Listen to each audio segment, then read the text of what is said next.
Bhojpuri industry की एक बहुत ही अच्छी चर्चित कलाकार एक्ट्रेस आकांक्षा दुबे जो समर सिंह के साथ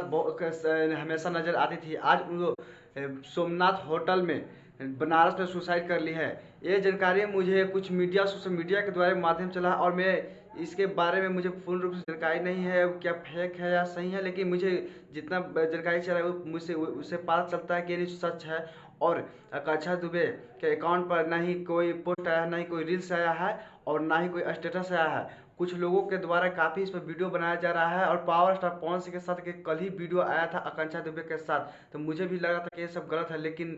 जिस तरह से देखा गया था कुछ सभी यूट्यूबरों और न्यूज वाले के द्वारा, तो ये सच में साबित किया जा रहा है कि आकांक्षा दुबे पंखे में लटक कर सुसाइड कर ली है। और भोजपुरी के बहुत ही अच्छे चर्चित कलाकार थी जो समर सिंह यादव के अनफॉलो कर दिया 1 महीना पहले, और समर सिंह ने भी इन दोनों मतभेद था, इसके बाद उन्होंने क्या हुआ इसके